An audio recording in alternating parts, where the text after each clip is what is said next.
মৰমৰ ছাত্ৰ ছাত্ৰীসকল তোমালোক নিশ্চয় ভালে আছা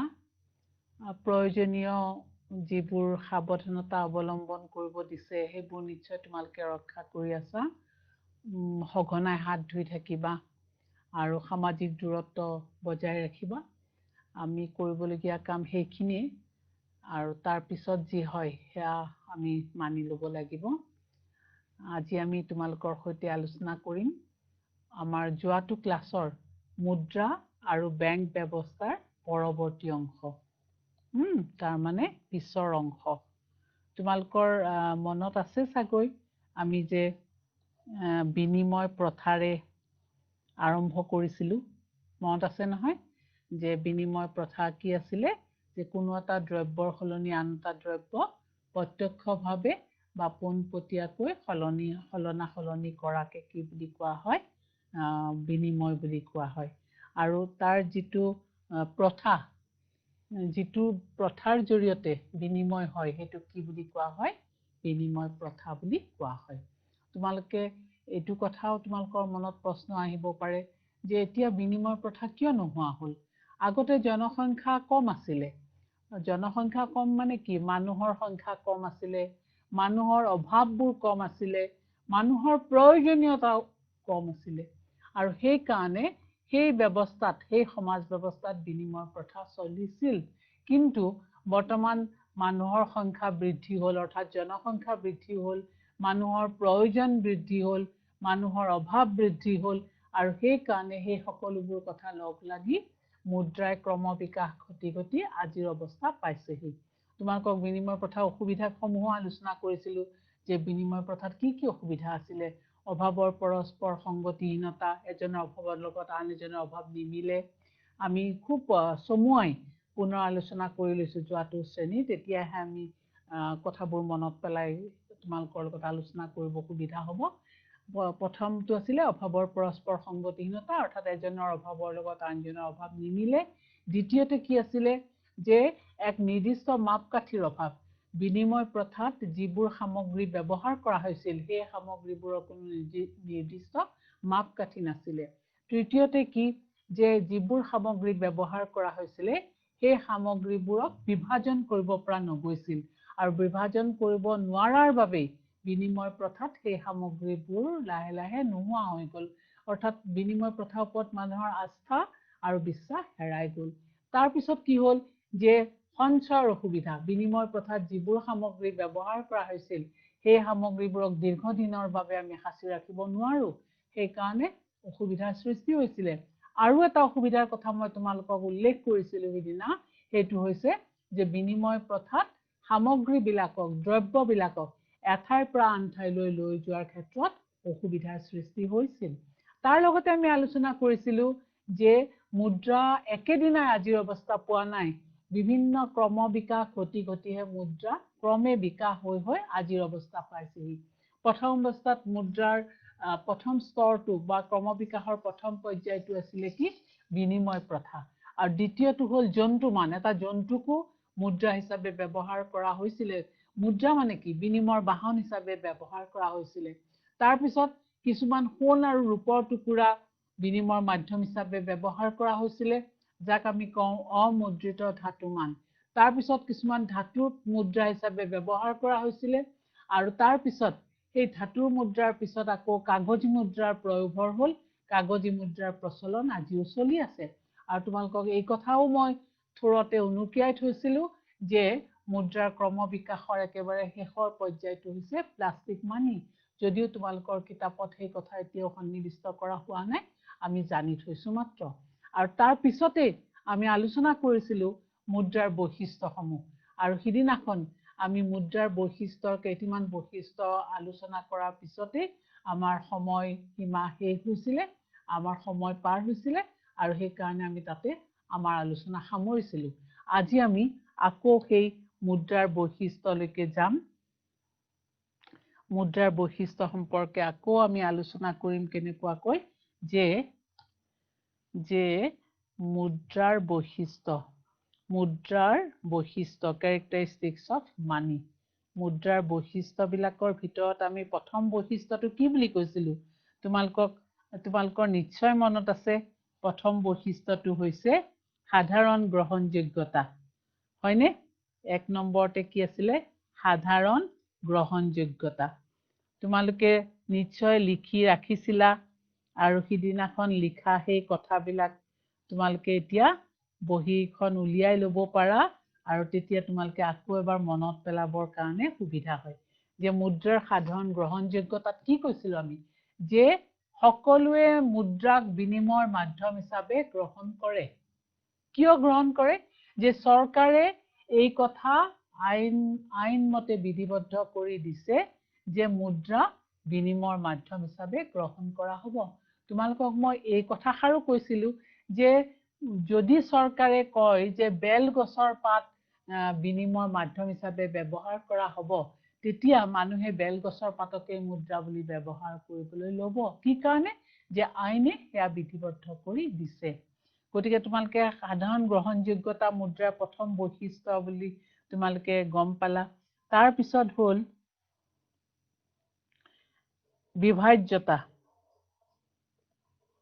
বিভাজ্যতা যে মুদ্ৰাক বিভিন্ন ভাগত ভাগ কৰিব পাৰি ইয়াৰ বিভাজ্যতা গুণ আছে সকলো বস্তুকে যেনেকৈ আমি বিনিময় প্ৰথাৰ ক্ষেত্ৰত কি পাইছিলো যে সামগ্ৰীবোৰক কিছুমান সামগ্ৰীক বিভাজন কৰিলে তাৰ আচল অৱস্থাটো নোহোৱা হয় আৰু সেই কাৰণে সেই ক্ষেত্ৰত অসুবিধাৰ সৃষ্টি হয় কিন্তু যি ক্ষেত্ৰত মুদ্ৰাক ব্যৱহাৰ কৰা হ'ল তেতিয়াৰ পৰা কিন্তু মুদ্ৰাক বিভাজন কৰিব পৰা এটা অৱস্থা আহিলে আগতে যেনেকৈ বিনিময় প্ৰথাত কি আছিলে যে নিৰ্দিষ্ট মাপকাঠিৰ অভাৱ আছিলে মনত পৰিছেনে যে মুদ্ৰাৰ বিনিময় প্ৰথাৰ অসুবিধাবিলাকৰ ভিতৰত এটা অসুবিধা হৈছিলে যে ইয়াৰ নিৰ্দিষ্ট মাপকাঠি কোনো এটা নিৰ্দিষ্ট মাপকাঠি নাছিল কিন্তু আমি এতিয়া মুদ্ৰাৰ বৈশিষ্ট্যৰ ক্ষেত্ৰত আমি কি ক'ব পাৰো যে মুদ্ৰাই এটা নিৰ্দিষ্ট মাপকাঠি দিব পাৰে যে কিতাপখনৰ দাম কিমান আমি ক'ব পাৰো 50 টকা 100 টকা 500 টকা 1000 টকা আমি এটা মান ক'ব পাৰো নে কলমটোৰ দাম কিমান 10 টকা 20 টকা 50 টকা আমি এনেকৈ দামটো ক'ব পাৰো তাৰ মানে কি এটা নিৰ্দিষ্ট মাপকাঠি আছে মুদ্ৰাৰ ক্ষেত্ৰত সেইটো এটা খুব ডাঙৰ এটা বৈশিষ্ট্য বুলি ক'ব পাৰো তাৰ পিছত হ'ল মুদ্ৰাৰ বৈশিষ্ট্যৰ ক্ষেত্ৰত আমি কি ক'ব পাৰো সাধাৰণ গ্ৰহণযোগ্যতা পালো বিভাজ্যতা পালো তাৰ পিছত আমি কি ক'ব পাৰো সহজ চিনাক্তকৰণ মুদ্ৰাক আমি সহজে চিনি উলিয়াব পাৰো বহুত বস্তুৰ মাজতো আমি যদি মুদ্ৰা যদি থাকে আমি সেই মুদ্ৰাক আমি ধৰিব পাৰো সিদিনাখন আমি এই সম্পৰ্কে অলপ কথা উনুকিয়াইছিলো যে মুদ্ৰাক সহজে চিনি উলিয়াব পাৰি আৰু সেইটোকে আমি কি বুলি কৈছো যে সহজ চিনাক্তকৰণ আৰু তাৰ পিছত আমি কৈছিলো সিদিনা তাৰল্য যে মুদ্ৰাক এটা সম্পদৰ পৰা আন এটা সম্পদলৈ তাৎক্ষণিকভাৱে আন এটা পৰিসম্পদলৈ তাৎক্ষণিকভাৱে ৰূপান্তৰ কৰিব পাৰি আৰু সেইটো মুদ্ৰাৰ এটা একক বৈশিষ্ট্য তুমি তোমাৰ হাতত যদি টকা থাকে সেই টকাৰে তুমি যেনেকৈ নিমখ কিনিব পাৰিবা সেই টকাৰে তুমি হাতীও কিনিব পাৰিবা পৰ্যাপ্ত টকাৰে তাৰমানে আৰু তুমি কি কৰিব পাৰিবা বিলাসী সামগ্ৰীও কিনিব পাৰিবা কথাটোৰ অৰ্থটো বুজি পাইছানে যে মুদ্ৰা হৈছে এনেকুৱা এটা সামগ্ৰী যাক অন্যান্য পৰিসম্পদলৈ তাৎক্ষণিকভাৱে ৰূপান্তৰ কৰিব পাৰি মুদ্ৰা থাকিলে তুমি ঘৰো কিনিব পাৰিবা মাটিও কিনিব পাৰিবা খোৱা বস্তুও কিনিব পাৰিবা পিন্ধা কাপোৰো কিনিব পাৰিবা বুজি পাইছা আৰু সেইটো হৈছে মুদ্ৰাৰ তাৰল্য গুণ গতিকে তোমালোকে মুদ্ৰাৰ তাৰল্য গুণৰ বৈশিষ্ট্যৰ কথা গম পালা তাৰ পিছত আমি আহিলো যে সমজাতীয় মুদ্ৰা একে ধৰণৰ হয় এখন ধৰা 20 টকীয়া নোট এটা ডাক টিকটৰ সমান বা এখন বাতৰি কাকতৰ সমান তেনেকুৱা এখন যদি এটা ডাক টিকটৰ সমান হয় এখন আকৌ যদি একেবাৰে এখন বাতৰি কাকতৰ সমান হয় তেনেহলে সেয়া মুদ্ৰা হ'ব নোৱাৰে মুদ্ৰাবিলাক পূৰ্ণ সাদৃশ্যযুক্ত একে ধৰণৰ সাদৃশ্য থকা হয় বুজি পাইছা পূৰ্ণ সাদৃশ্যযুক্ত আৰু সেই কাৰণে সেই পূৰ্ণ সাদৃশ্যযুক্ত আৰু একে জাতীয় সেই একে ধৰণৰ কাগজেৰে তৈয়াৰী হয় গতিকে তাৰ পৰা আমি বৈশিষ্ট্যটো কি ধৰণে উলিয়াব পাৰো যে মুদ্ৰা সদায় সমজাতীয় অথবা পূৰ্ণ সাদৃশ্যযুক্ত হয় এইটো মুদ্ৰা এটা অতি গুৰুত্বপূৰ্ণ বৈশিষ্ট্য আমি 6টা বৈশিষ্ট্য আমি 5টা বৈশিষ্ট্য পালো এতিয়া আমি 6 নম্বৰ বৈশিষ্ট্যটোলৈ আহিছো যে মুদ্ৰা সহজে নষ্ট হৈ যোৱা সামগ্ৰী নহয় সহজে মুদ্ৰা সহজে নষ্ট হৈ নাযায় নষ্ট হৈ নাযায় অৰ্থটো বুজি পাইছানে যে কিছুমান বিনিময় প্ৰথাৰ ক্ষেত্ৰত আমি কি কৈছিলো যে কিছুমান সামগ্ৰী আছে যিবোৰ সামগ্ৰী এদিনৰ ভিতৰত বিনিময় কৰিব নোৱাৰিলে পৰৱৰ্তী অৰ্থাৎ পিছৰ দিনালৈ সেই সামগ্ৰীবোৰ নষ্ট হৈ যায় যেনেকৈ গাখীৰ মাছ মাংস এইবিলাক সামগ্ৰী এদিনতে যদি বিনিময় কৰিব নোৱাৰে তেনেহলে নষ্ট হৈ যায় মুদ্ৰাৰ ক্ষেত্ৰত আকৌ মুদ্ৰা বহু দিনৰ কাৰণে সাঁচি ৰাখিব পাৰি ই তৎক্ষণাৎ নষ্ট হৈ নাযায় সহজে নষ্ট হৈ নাযায় বেংকত বহু বছৰ ধৰি তুমি টকা সাঁচি ৰাখিব পৰা তাত উৱলি নাযায় বা বেয়া হৈ নাযায় তাৰ পিছৰ বৈশিষ্ট্যটো হৈছে মুদ্ৰাৰ বৈশিষ্ট্য আকৌ কেইটা জানানে 8টা বৈশিষ্ট্য তোমালোকক আমি 6 নম্বৰ বৈশিষ্ট্যলৈকে কলো এতিয়া 7 নম্বৰটো কি যে তোমালোকক আগতে মই এটা কথা কৈছিলো যে হস্তান্তৰ যোগ্যতা মানে কি গম পোৱা নে যে ইয়াক হস্তান্তৰ কৰিব পাৰি এজনৰ হাতৰ পৰা আন এজনৰ হাতলৈ মুদ্ৰা নিব পাৰি তোমাৰ এজনৰ হাতৰ পৰা আন এজনৰ হাতলৈ যাব পাৰে এনেকুৱা কোনো সিল মোহৰ মাৰা নাথাকে যে এই টকাটো অকল মোৰেই এই পইচাটো অকল মোৰেই এনেকে কতো সিল মোহৰ মৰা নাথাকে আৰু সেই কাৰণে এই মুদ্ৰাক এজনৰ হাতৰ পৰা আন এজনৰ হাতলৈ নিব পাৰি আৰু এই যে এজনৰ হাতৰ পৰা আন এজনৰ হাতলৈ নিব পৰা যিটো গুণ তাক কোৱা হয় হস্তান্তৰ কৰিব পৰা যায় অৰ্থাৎ মুদ্ৰা হস্তান্তৰযোগ্য আৰু হস্তান্তৰযোগ্য হোৱা বাবে আমি মুদ্ৰা বিনিময়ৰ মাধ্যম হিচাপে ব্যৱহাৰ কৰিব পাৰিছো বুজি পাইছা আৰু একেবাৰে শেষৰ বৈশিষ্ট্যটো হ'ল যে মুদ্ৰাৰ মূল্যৰ স্থিৰতা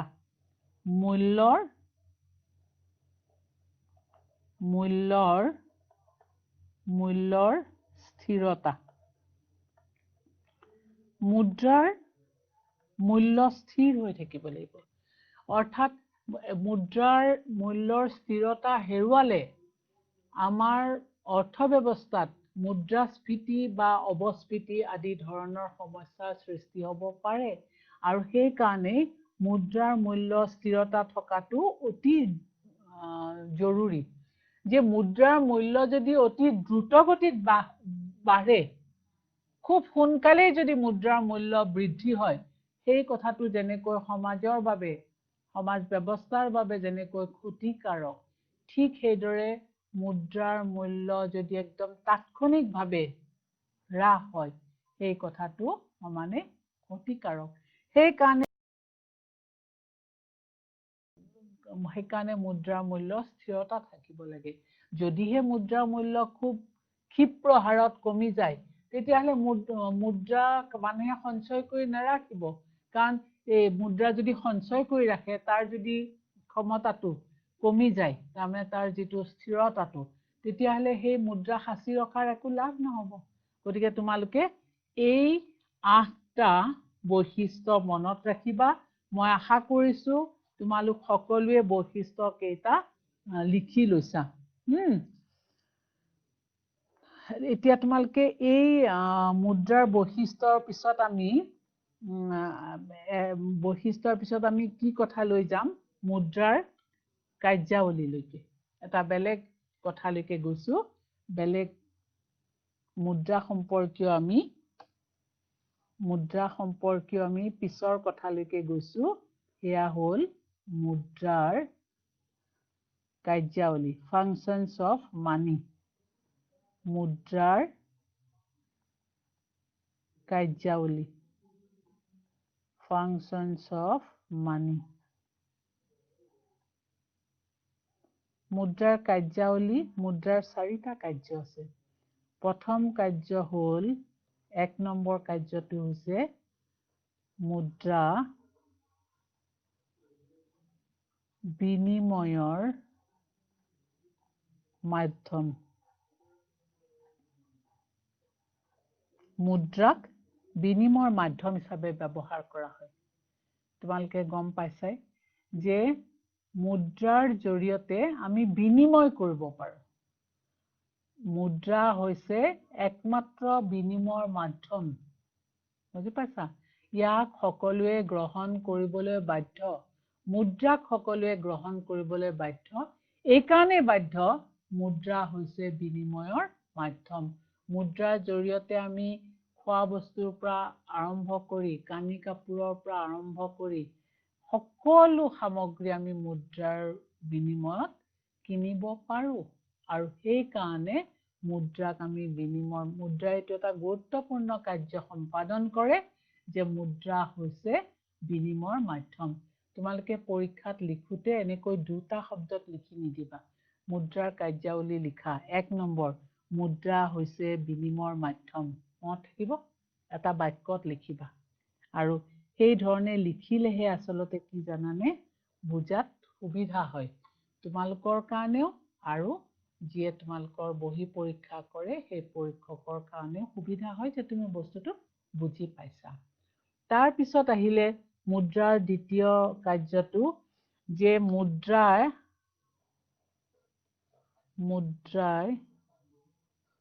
মুদ্ৰা সা-সামগ্ৰীৰ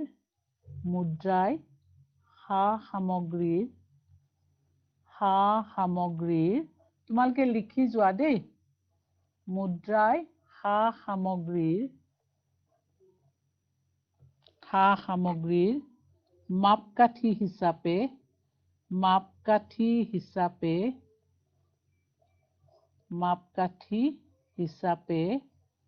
কাৰ্য সম্পাদন কৰে। মাপকাঠি হিচাপে কাৰ্য সম্পাদন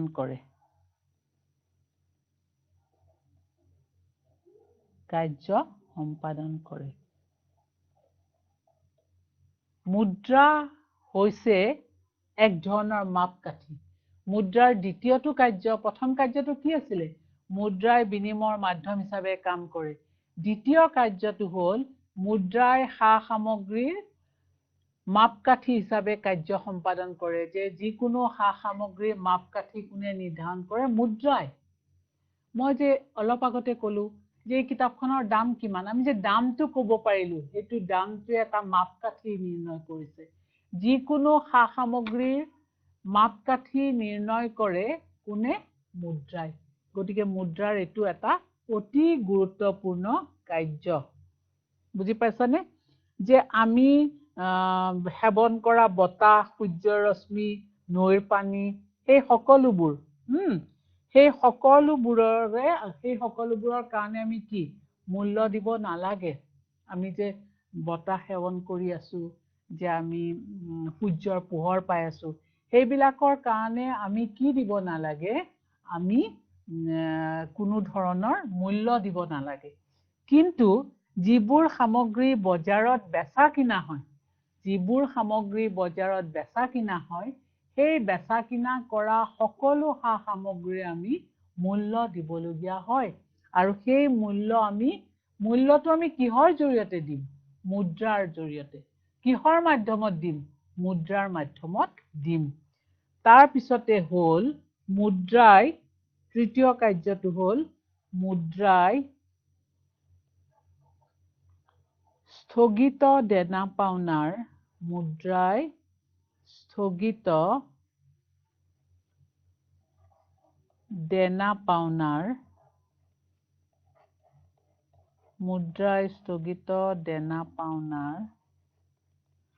মান হিচাপে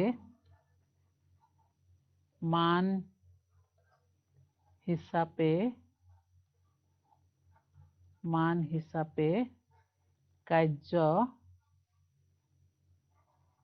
সম্পাদন কৰে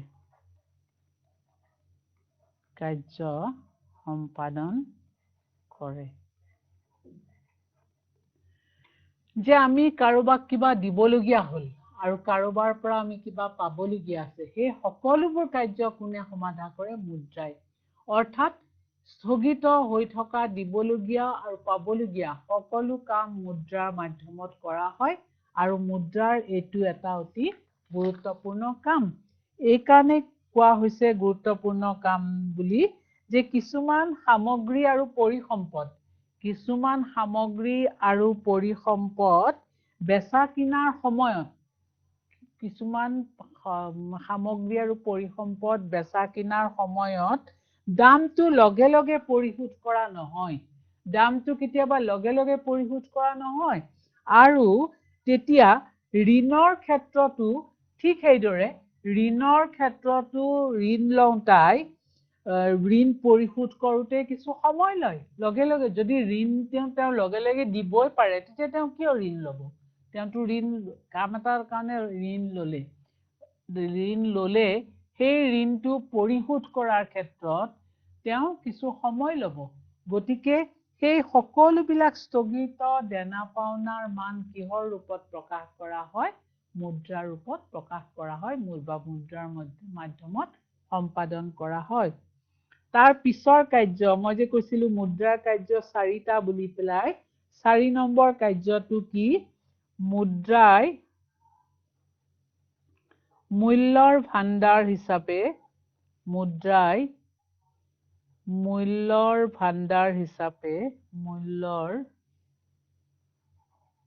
ভাণ্ডাৰ হিচাপে কাৰ্য সম্পাদন কৰে লিখি গৈছানে তোমালোকে কাৰ্য সম্পাদন কৰে পৰীক্ষাত এইখিনি কথাৰ কাৰণে তুমি 4 নম্বৰ লাভ কৰিবা 4 নম্বৰ দিব যে মুদ্ৰাৰ কাৰ্যাৱলী লিখা তুমি এনেকৈ 1 2 3 কৈ লিখি প্ৰত্যেকটো পইণ্টৰ বিপৰীতে তুমি এটা বা দুটা বাক্য এই যে বিনিময়ৰ মাধ্যম তুমি তাত লিখিলা যে মুদ্ৰাৰ এটা অন্যতম গুৰুত্বপূৰ্ণ কাৰ্য হৈছে ই বিনিময়ৰ মাধ্যম হিচাপে কাৰ্য সম্পাদন কৰে এই ধৰণে তুমি অন্য কিটা কথাও যে মুদ্ৰা সা সামগ্ৰীৰ মূল্যৰ মাপকাঠি হিচাপে কাৰ্য সম্পাদন কৰে সেইটো দ্বিতীয় কাৰ্য তৃতীয়টো হ'ল মুদ্ৰাই স্থগিত দেনা পাওনাৰ মান হিচাপে কাম কৰে অৰ্থাৎ আমি সকলোবোৰ সামগ্ৰী বা পৰিসম্পদ কিনাৰ লগে লগে সেইটো দাম দিব কেতিয়াবা দাম দিব নোৱাৰিব পাৰো আৰু ঠিক সেইদৰে ঋণ লওঁতায়ো লগে লগে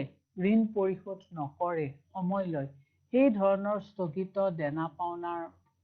কাৰ্যটো সম্পাদন কৰে কোনে মুদ্ৰাই গতিকে মুদ্ৰা এইটো এটা অতি গুৰুত্বপূৰ্ণ কাৰ্য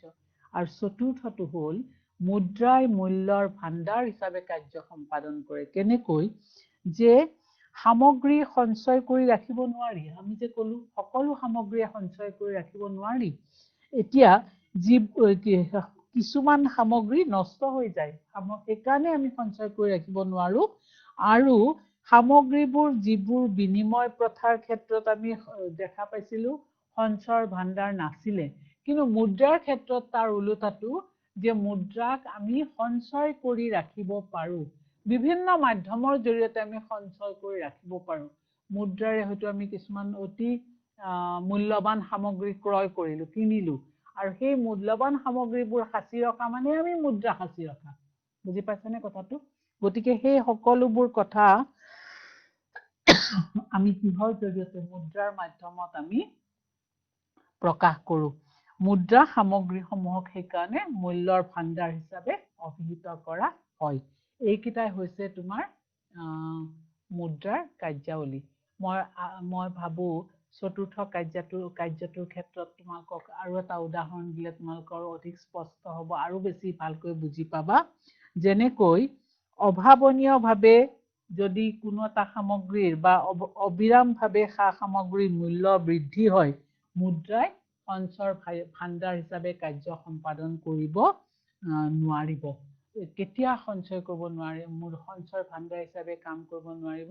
যেতিয়া খুব বেছি হাৰত কোনো এটা সামগ্ৰীৰ দাম বৃদ্ধি হয় বা একেবাৰে নভবাকৈ কিছুমান সামগ্ৰীৰ যদি দাম কমি যায়, তেতিয়া কিন্তু মুদ্ৰাই সঞ্চয় ভাণ্ডাৰ হিচাপে কাম কৰিব নোৱাৰিব। সেই ব্যতিক্ৰমটো তোমালোকে মনত ৰাখিব। মই যে ক'লো উদাহৰণ সেইটো যে কেতিয়াবা কিছুমান ব্যতিক্ৰমৰ ক্ষেত্ৰত মুদ্ৰাই সঞ্চয় ভাণ্ডাৰ হিচাপে কাৰ্য সম্পাদন কৰিব নোৱাৰিব পাৰে। আৰু তেনে পৰিস্থিতিত কি সাধাৰণতে সোণ বা ভূমি বা অন্যান্য পৰিসম্পদহে সঞ্চয় ভাণ্ডাৰ হৈ পৰিব। বুজি পালা? সেই পিছৰ বাক্যটো বাৰু বুজাৰ কাৰণে কৈছো, তোমালোকে লিখিব নালাগে। এইখিনি হ'ল তোমাৰ মুদ্ৰাৰ কাৰ্যাৱলী। এতিয়া আমি তাৰ পিছৰ কথালৈকে গৈছো। পিছৰ কি কথা জানানে? যে মুদ্ৰাৰ গুৰুত্ব, ইম্পৰ্টেন্স অফ মানি, মুদ্ৰাৰ গুৰুত্ব, মুদ্ৰাৰ গুৰুত্ব। তোমালোকৰ বাৰু মনত এনেকুৱা এটা ভাৱ হয়নে যে মুদ্ৰা অতি গুৰুত্বপূৰ্ণ? টকা থাকে মানেই সকলো। সেই কথাটো তোমালোকে কিমানখিনি অনুভৱ কৰিব পাৰিবা বা পাৰিছা মই নাজানো, কিন্তু এটা কথা ঠিক, আমি ৰাতিপুৱা শুই উঠাৰ পৰা ৰাতি শুৱালৈকে আমি মুদ্ৰাৰ গুৰুত্ব উপলব্ধি কৰিব পাৰো। হয়নে কথাটো? হয়। এতিয়া চোৱা, আমি এই মুদ্ৰাৰ গুৰুত্বৰ কথাটো আমি ভাগ ভাগকৈ আমি আলোচনা কৰিব পাৰো। কি কাৰণে ভাগ ভাগকৈ কৰিব খুজিছো? তেতিয়া তোমালোকৰ কাৰণে মনত ৰখাৰ কাৰণে সুবিধা হয়। মনত ৰাখিবৰ সুবিধাৰ বাবে আমি এনেকৈ ভাগ ভাগকৈ কৰো। আৰু ঠিক সেইদৰে তোমাক ধৰা দিলে মুদ্ৰাৰ গুৰুত্ব লিখা ৩ নম্বৰ। যদি তুমি ৩টা পইণ্ট দিব পাৰা, তুমি সেই ৩ নম্বৰে লাভ কৰিবা। পৰীক্ষাৰ ক্ষেত্ৰত কৈছো। কি কথাত যে মুদ্ৰাই কি কৰে? মুদ্ৰাৰ গুৰুত্ব বুলি ক'লে প্ৰথমে আমি কি কৰিব, কি কথা ক'ম? যে মুদ্ৰাই আমাক বিনিময় কাৰ্য, মুদ্ৰাই বিনিময় কাৰ্যৰ বা বিনিময় প্ৰথাৰ অসুবিধাসমূহ আঁতৰ কৰিলে। অসুবিধাসমূহ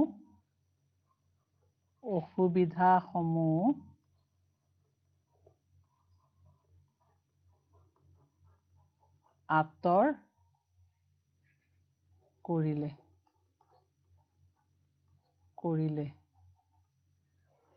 মুদ্ৰাই বিনিময় প্ৰথাৰ অসুবিধাসমূহ দূৰ কৰিলে। বিনিময় প্ৰথাত আমি যিবোৰ অসুবিধাৰ সন্মুখীন হৈছিলো বা হৈছিল, আমি তেতিয়া বিনিময় প্ৰথাসমূহত নাই, কিন্তু তথাপি আমি এইটো কথা পঢ়িবলৈ পাইছো যে বিনিময় প্ৰথাত কি কি অসুবিধা হৈছিলে, তোমালোকেও পঢ়িব পাইছা। গতিকে যেতিয়াৰ পৰাই মুদ্ৰাৰ আৱিষ্কাৰ হ'ল, যেতিয়াৰ পৰাই মুদ্ৰাৰ প্ৰচলন হ'ল, তেতিয়াৰ পৰাই বিনিময় প্ৰথাৰ অসুবিধাসমূহ আঁতৰ হ'ল। আঁতৰ হ'ল মানে বিনিময় প্ৰথাৰ অসুবিধাসমূহ নাইকিয়া হ'ল। এইটো মুদ্ৰাৰ এটা অতি গুৰুত্বপূৰ্ণ কাৰ্য। তাৰপিছত চোৱা, ২ নম্বৰ মুদ্ৰাৰ গুৰুত্বটো কি? মুদ্ৰাৰ গুৰুত্বৰ দ্বিতীয়টো পইণ্ট কি আমি ক'ম যে বজাৰ ব্যৱস্থাত চাহিদা আৰু যোগানে বজাৰ ব্যৱস্থা নিয়ন্ত্ৰণ কৰে।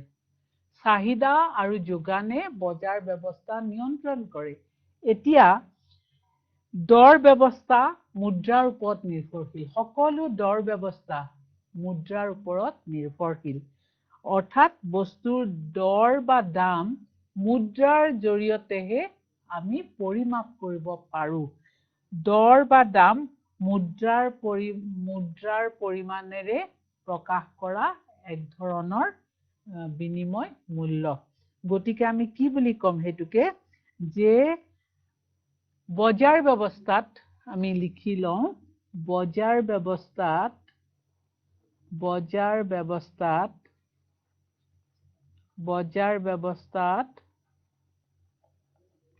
মুদ্ৰা এটা মুদ্ৰা এটা অতি গুৰুত্বপূৰ্ণ এটা মানে এটা শব্দটো আমি কাটিও দিব পাৰো দে মুদ্ৰা অতি গুৰুত্বপূৰ্ণ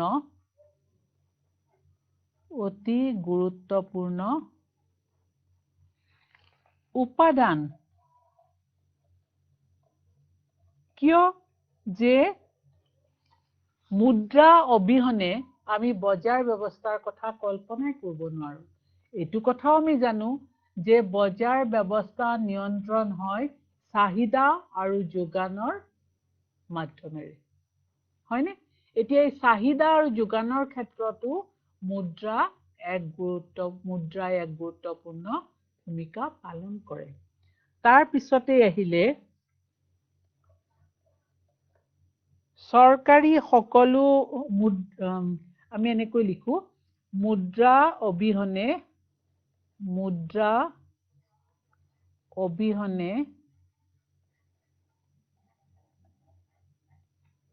কোনো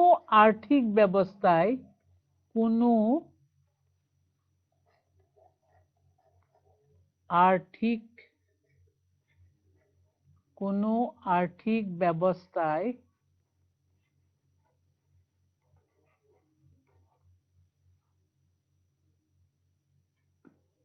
চলিব নোৱাৰে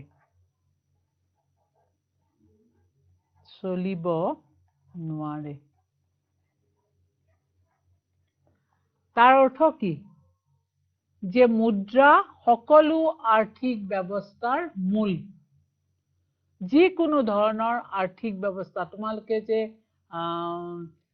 অষ্টম শ্ৰেণীত পঢ়িলা আৰ্থিক ব্যৱস্থা পুঁজিবাদ সমাজবাদ মিশ্ৰ অৰ্থনীতি সেই সকলোবোৰ আৰ্থিক ব্যৱস্থাৰ ক্ষেত্ৰতে মুদ্ৰাই এক গুৰুত্বপূৰ্ণ ভূমিকা পালন কৰি আহিছে আৰু মুদ্ৰা অবিহনে আৰ্থিক ব্যৱস্থা চলিব নোৱাৰে বা আমি কি বুলি ক'ব পাৰো জানা মুদ্ৰা অবিহনে সকলো আৰ্থিক ব্যৱস্থাই অচল হ'ব লিখি ললানে তোমালোকে মুদ্ৰাৰ গুৰুত্ব তিনিটা আৰু 3 নম্বৰৰ কাৰণে এই প্ৰশ্নটো থাকে মুদ্ৰাৰ গুৰুত্ব লিখা তোমালোকে মুদ্ৰাৰ প্ৰথম গুৰুত্ব লিখিলা যে বিনিময় প্ৰথাৰ সকলো অসুবিধা মুদ্ৰাই আঁতৰ কৰিব পাৰে দ্বিতীয় কথাটো হ'ল যে বজাৰ ব্যৱস্থাত চাহিদা আৰু যোগানে অতি গুৰুত্বপূৰ্ণ ভূমিকা পালন কৰে আমি জানো কিন্তু বজাৰ ব্যৱস্থাত মুদ্ৰা নোহোৱাকৈ বজাৰ ব্যৱস্থাৰ কথা আমি কল্পনাই কৰিব নোৱাৰো আৰু তৃতীয়তে মুদ্ৰা অবিহনে সকলো আৰ্থিক ব্যৱস্থাই অচল হৈ পৰিব অৰ্থাৎ সকলো আৰ্থিক ব্যৱস্থাৰ মূল হৈছে মুদ্ৰা বুজি পাইছা বুলি আশা কৰিছো তাৰ পিছত আমি পৰৱৰ্তী কথালৈ যাওঁ আৰু সেই কথা হৈছে কি জানানে মুদ্ৰাৰ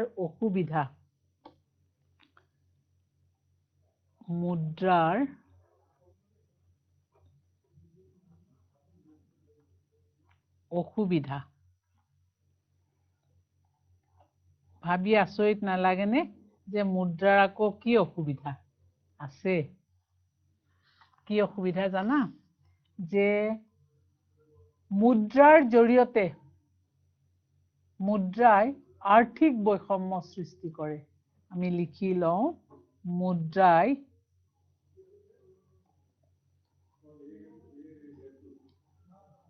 আৰ্থিক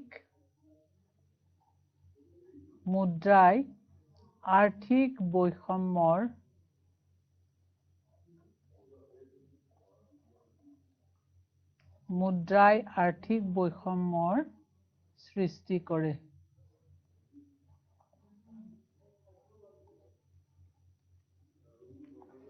আৰ্থিক বৈষম্য সৃষ্টি কৰে মানে কি মুদ্ৰাৰ জৰিয়তে আমি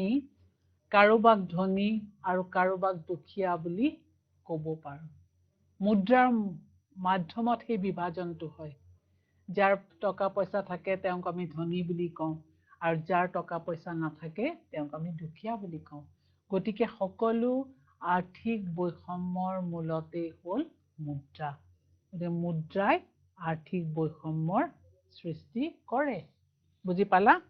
তাৰ পিছত মুদ্ৰাৰ প্ৰতি লালসাই মুদ্ৰাৰ প্ৰতি থকা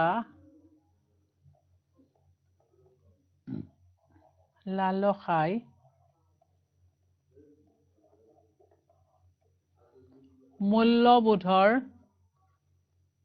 মূল্যবোধৰ বা মূল্যবোধ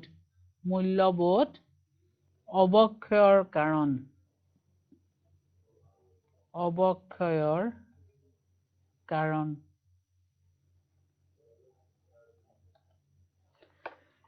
মুদ্ৰাৰ প্ৰতি যেতিয়া আমাৰ অত্যধিক লালসা হয়, আমাৰ লোভ হয়, তেতিয়াই আমাৰ মূল্যবোধৰ অৱক্ষয় হয়। কেনেকুৱা ধৰণৰ আমি বেছি লোভীয়া হৈ যাওঁ,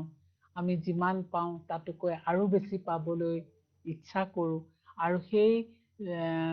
যেতিয়া আমাৰ মনটোত যেতিয়া সেই লালসাটো হয়, তেতিয়া আমি মুদ্ৰা পাবলৈ আমি যিকোনো কাম কৰিবৰ কাৰণে কিছুমান মানুহ যাব পাৰোঁ। বুজি পাইছা? তাৰপিছত হ'ল মুদ্ৰাৰ তৃতীয় অসুবিধা হ'ল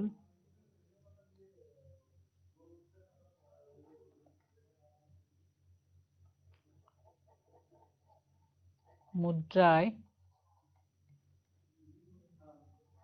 অসামাজিক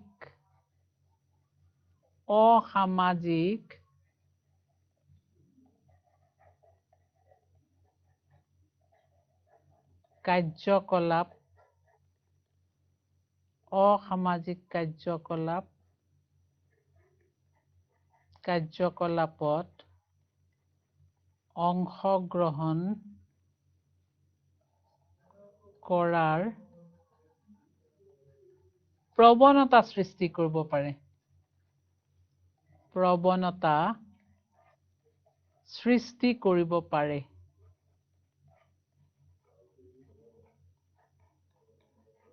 বুজি পাইছা? যে মুদ্ৰাই কিছুমান অসামাজিক কাৰ্য, যেনেকৈ তোমাৰ জুৱা খেলা। জুৱা খেলাত কেতিয়াও কোনেও ভাবি নলয় যে মই টকা পইচা হেৰুৱাব লাগিব নেকি। সকলোৱে ভাবে মই পইচা পামহে। সেইবিলাকক অসামাজিক কাম বুলি কোৱা হয়। আৰু সেই কামবিলাকে মানুহক অৱক্ষয়ৰ গৰাহলৈ লৈ যায়। আৰু সেই অসামাজিক কাম কৰাৰ কাৰণে মানুহৰ প্ৰৱণতাটো মুদ্ৰাৰ প্ৰতি লালসাই মুদ্ৰাই সৃষ্টি কৰে। বুজি পাইছা? মুদ্ৰাৰ প্ৰতি থকা দুৰ্বলতাই, আগৰটোত লালসা বুলি ক'লো নহয়, গতিকে তৃতীয়টোত ক'বা মুদ্ৰাৰ প্ৰতি দুৰ্বলতাই। মুদ্ৰাৰ প্ৰতি থকা, আমি এইটো এনেকে লিখিব পাৰো, মুদ্ৰাৰ প্ৰতি থকা দুৰ্বলতাই। মুদ্ৰাৰ প্ৰতি থকা দুৰ্বলতাই মুদ্ৰাৰ প্ৰতি থকা দুৰ্বলতাই অসামাজিক কাৰ্যকলাপত লিপ্ত হোৱাৰ কাৰণে, আমি এইটো অংশগ্ৰহণৰ ঠাইত লিপ্ত কৰাৰ প্ৰৱণতা সৃষ্টি কৰিব পাৰে। আৰু সেইকাৰণে এতিয়াৰ পৰা তোমালোকে সেইবোৰ কথাৰ ক্ষেত্ৰত সাৱধান হ'বা। সেইবোৰ কথালৈ কেতিয়াও তোমালোকে মন নিদিবা। যে সহজে মুদ্ৰা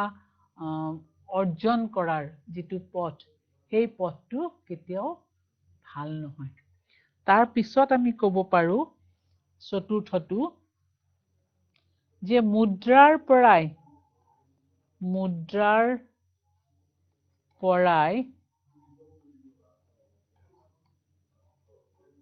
ক'লা মুদ্ৰাৰ সৃষ্টি হয়। ক'লা মুদ্ৰাৰ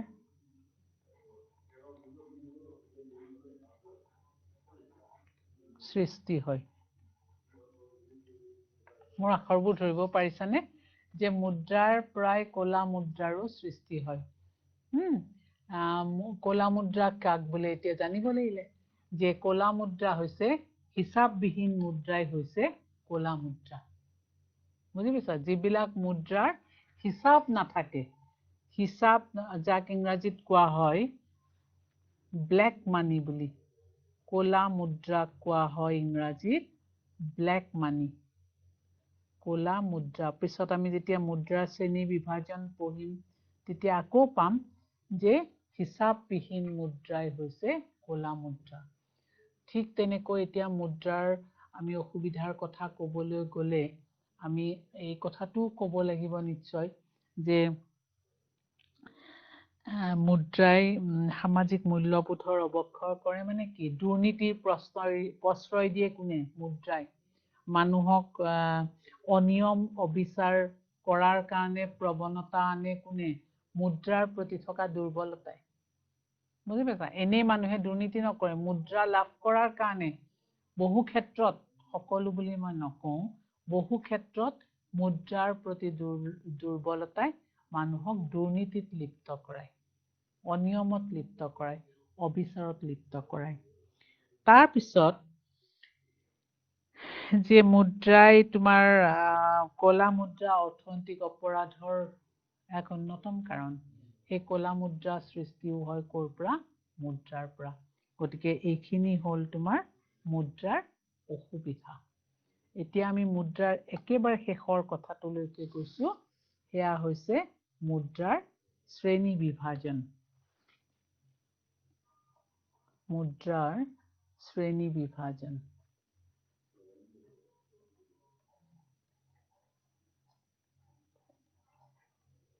শ্ৰেণী বিভাজন মুদ্ৰাক প্ৰধানকৈ দুটা শ্ৰেণীত ভাগ কৰিব পাৰি মুদ্ৰাক প্ৰধানকৈ দুটা শ্ৰেণীত ভাগ কৰিব পাৰি এটা হৈছে তোমাৰ ধাতু মুদ্ৰা আৰু আনটো হৈছে কাগজী মুদ্ৰা ধাতু মুদ্ৰা আৰু এটা হৈছে কাগজী মুদ্ৰা ধাতু মুদ্ৰা আৰু কাগজী মুদ্ৰা যে যিবোৰ মুদ্ৰা বিভিন্ন ধৰণৰ ধাতুৰে তৈয়াৰ কৰা হয় সেইবিলাকক ধাতু মুদ্ৰা বুলি কোৱা হয় আৰু যিবিলাক মুদ্ৰা কাগজেৰে তৈয়াৰী সেইবিলাকক কি বুলি কোৱা হয় কাগজী মুদ্ৰা বুলি কোৱা হয় এতিয়া চোৱা মুদ্ৰাক এই দুটা প্ৰধান ভাগহে আমি কৈছো দুটা প্ৰধান ভাগৰ কথা আমি কি বুলি কৈছো মুদ্ৰাক আমি ধাতু মুদ্ৰা আৰু কাগজী মুদ্ৰা ৰূপে দুটা ভাগত আমি ভাগ কৰিব পাৰো তাত বাদেও মুদ্ৰাক আৰু বিভিন্ন ভাগত ভাগ কৰিব পাৰি আৰু সেই ভাগবোৰৰ ভিতৰত আৰু দুটা ভাগ আছে এটা হৈছে প্ৰকৃত মুদ্ৰা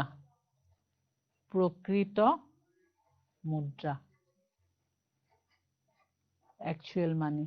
প্ৰকৃত মুদ্ৰাক আকৌ বিভিন্ন ভাগত ভাগ কৰিব পাৰি কেইবাটাও ভাগত ভাগ কৰিব পাৰি প্ৰকৃত মুদ্ৰা সেইবোৰ হ'ল এটা সামগ্ৰী মুদ্ৰা সামগ্ৰী মুদ্ৰা জন্তু মুদ্ৰা ধাতুগত মুদ্ৰা কাগজী মুদ্ৰা এই সকলোবোৰ মুদ্ৰাৰ কথা তোমালোকে পিছে জানা আকৌ দেই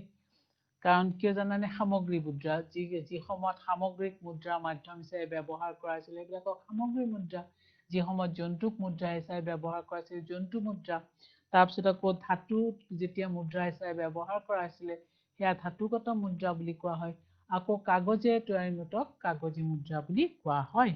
তাৰপিছত আহিলে বিহিত মুদ্ৰা এইটো তোমালোকৰ কাৰণে নতুন বিহিত মুদ্ৰা বিহিত আৰু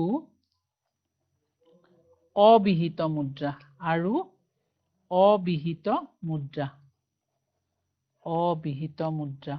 যিবোৰ মুদ্ৰা চৰকাৰৰ আইনৰ জৰিয়তে বিধিবদ্ধ কৰি দিয়া হয় সেইবিলাকক কোৱা হয় বিহিত মুদ্ৰা আকৌ যিবোৰ মুদ্ৰা চৰকাৰৰ আইনৰ দ্বাৰা বিধিবদ্ধ কৰা নহয় সেইবিলাকক কি বুলি কোৱা হয় অবিহিত মুদ্ৰা বুলি কোৱা হয় যে যিবিলাক মুদ্ৰাৰ গ্ৰহণযোগ্যতা বিধিসন্মত সেইবিলাক মুদ্ৰা যেনেকৈ 10 টকীয়া নোট 100 টকীয়া নোট 50 টকীয়া নোট এই সকলোবোৰ কি বিহিত মুদ্ৰা আমাৰ ভাৰতবৰ্ষত প্ৰচলিত বিহিত মুদ্ৰা আকৌ অবিহিত মুদ্ৰা যিবোৰ মুদ্ৰাৰ গ্ৰহণযোগ্যতা আইনৰ দ্বাৰা বিধিবদ্ধ নহয় সেইবিলাকক কি বুলি কোৱা হয় অবিহিত মুদ্ৰা বুলি কোৱা হয় যেনে চেক মুদ্ৰা এতিয়া এখন চেক লৈ পেলাই তুমি যদি চাহৰ দোকানত চাহ খাবলৈ যোৱা তেওঁলোকে সেই চেকখন ল'বলৈ অমান্তি হ'ব পাৰে বা তেওঁলোকে নল'ব পাৰে তেওঁলোকে সেইখন তেওঁলোকে গ্ৰহণ নকৰিব পাৰে কাৰণ সেই চেকখন এতিয়া আমাৰ দেশত এনেকুৱা নহয় যে সেইখন সৰ্বজন গ্ৰহণযোগ্যতা এতিয়াও সৰ্বজন গ্ৰহণযোগ্যতা লাভ কৰা নাই সকলোৱে গ্ৰহণ কৰিবলৈ বাধ্য নহয় চেক মুদ্ৰা হোৱাৰ পথত গৈছে বা ই এবিধ ঋণৰ সঁজুলি বা আহিলা কিন্তু তাৰ গ্ৰহণযোগ্যতাটো এতিয়াও সম্পূৰ্ণৰূপে হোৱা নাই আৰু সেইকাৰণে চেক মুদ্ৰাক আমি অবিহিত মুদ্ৰা বুলি ক'ব পাৰো তাৰ পিছৰ মুদ্ৰা হ'ল আদেশী মুদ্ৰা চৰকাৰৰ আদেশ মতে যি মুদ্ৰা গ্ৰহণ কৰা হয় সেই মুদ্ৰাক আদেশী মুদ্ৰা বুলি কোৱা হয় চৰকাৰৰ আদেশ মতে বিনিময়ৰ মাধ্যম হিচাপে যি মুদ্ৰা গ্ৰহণ কৰা হয় সেই মুদ্ৰাক আদেশী মুদ্ৰা বুলি কোৱা হয় চৰকাৰী কৰ্তৃত্বৰ দ্বাৰা এই মুদ্ৰা সমৰ্থিত তাৰপিছত আহিলে প্ৰতীক মুদ্ৰা প্ৰতীক মুদ্ৰাও তোমালোকৰ কাৰণে নতুন যে যি মুদ্ৰাৰ প্ৰদৰ্শিত মূল্য এটা মুদ্ৰা এই আছোৱা এটা এনেকুৱা ধৰণৰ এটা মুদ্ৰা ইয়াত লিখা থকা আজিকালি 50 পইচা মুদ্ৰাত কমেই দেখিবলৈ পোৱা যায় 50 পইচা মুদ্ৰাটো ইয়াৰ কি প্ৰদৰ্শিত মূল্য তাৰ ভিতৰত থকা মূল্যটো কোৱা হয় অন্তৰ্নিহিত মূল্য যি মুদ্ৰাৰ প্ৰদৰ্শিত মূল্য বা খোদিত মূল্য বা লিখিত মূল্য ইয়াৰ অন্তৰ্নিহিত মূল্যতকৈ বেছি হয় সেই মুদ্ৰাই হৈছে প্ৰতীক মুদ্ৰা যি মুদ্ৰাৰ লিখিত মূল্য বা প্ৰদৰ্শিত যি মুদ্ৰাৰ প্ৰদৰ্শিত মূল্য কি হয় যে ইয়াৰ অন্তৰ্নিহিত মূল্যতকৈ অধিক হয় সেই মুদ্ৰাই হৈছে প্ৰতীক মুদ্ৰা প্ৰদৰ্শিত বুলি কথাটো তোমালোকে গম পালে তাৰপিছত আহিলে মান মুদ্ৰা হ'ল দেশ এখনৰ মুদ্ৰাৰ এটা একক মান মুদ্ৰা দেশ এখনৰ মুদ্ৰাৰ এটা একক আৰু এই এককৰ সৈতে আনবোৰ একক সম্পৰ্কিত এতিয়া আমাৰ ভাৰতবৰ্ষৰ মান মুদ্ৰা হ'ল 1 টকা 1 টকাটো হ'ল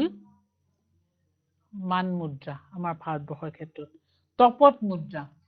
এইটো তোমালোকৰ কাৰণে নতুন দেই তপত মুদ্ৰা হট মানি বুলি ইংৰাজীত কোৱা হয় তপত মুদ্ৰা যে গভীৰ অৰ্থনৈতিক সংকটৰ পৰা দেশ এখনৰ মুদ্ৰাৰ মূল্যলৈ যেতিয়া জল্পনা কল্পনা অন্ত নাথাকে তেতিয়া দেশখনৰ মূলধনৰ বহিৰ্গমন হয় আৰু মূলধনৰ বহিৰ্গমনে তপত মুদ্ৰা সৃষ্টি কৰে দেশ এখনত যেতিয়া গভীৰ অৰ্থনৈতিক সংকট হয় তেতিয়া মানুহে সেই মুদ্ৰাৰ বহিৰ্গমনলৈ মানুহে বিভিন্ন জল্পনা কল্পনা কৰে আৰু সেই জল্পনা কল্পনাক লৈয়ে মুদ্ৰাৰ বহিৰ্গমনক লৈয়ে যি মুদ্ৰা সৃষ্টি হয় তাক কি বুলি কোৱা হয় তপত মুদ্ৰা বুলি কোৱা হয় তাৰ পিছৰ মুদ্ৰা হ'ল সংকুচিত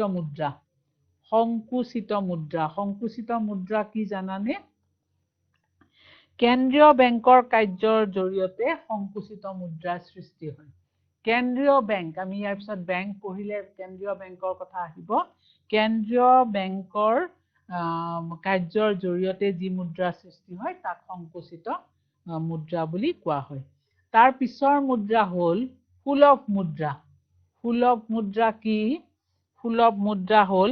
কেন্দ্ৰীয় বেংকে সুদৰ হাৰ হ্ৰাস কৰিলে ঋণ লওঁতাই বেছি ঋণ ল'ব আৰু যদি কেন্দ্ৰীয় বেংকে সুদৰ হাৰ বেছি কৰে তেতিয়াহ'লে ঋণ লওঁতাই কমকৈ সুদ ল'ব তেতিয়াহ'লে ঋণ লওঁতাই বেছিকৈ কি কৰিব ঋণ ল'ব যদি সুদৰ হাৰ কম থাকে তেতিয়া ঋণ বেছিকৈ ল'ব আৰু সুদৰ হাৰ বেছি থাকিলে তেতিয়া ঋণ কমকৈ ল'ব এই যে মুদ্ৰাৰ যোগান বৃদ্ধি হোৱাৰ ক্ষেত্ৰত যি মুদ্ৰা সৃষ্টি হয় তাক সুলভ মুদ্ৰা বুলি কোৱা হয় তাৰপিছত আহিলে ক'লা মুদ্ৰা আকৌ কি হিচাপবিহীন মুদ্ৰা আমি যে আগতে আলোচনা কৰিলোৱে ক'লা মুদ্ৰাৰ কথা এখন দেশৰ হিচাপবিহীন মুদ্ৰাই হৈছে ক'লা মুদ্ৰা আৰু তাৰ পিছত একেবাৰে শেষত আমি কি মুদ্ৰাৰ কথা ক'ম উচ্চ ক্ষমতা সম্পন্ন মুদ্ৰা উচ্চ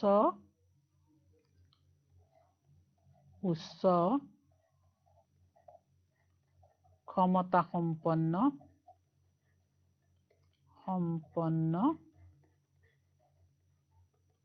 মুদ্ৰা, হাই পাৱাৰ্ড মানি বুলি কয় ইংৰাজীত।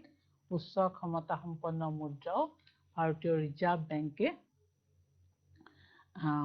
যোগান ধৰে। যে দেশ এখনত যোগান ধৰা মুদ্ৰাৰ যিটো অংশ কেন্দ্ৰীয় বেংকে প্ৰত্যক্ষভাৱে নিয়ন্ত্ৰণ কৰে, সেই মুদ্ৰাটোকে কি বুলি কোৱা হয়? উচ্চ ক্ষমতা সম্পন্ন মুদ্ৰা বুলি কোৱা হয়। বুজি পাইছা? আৰু এইখিনিতে আমাৰ কি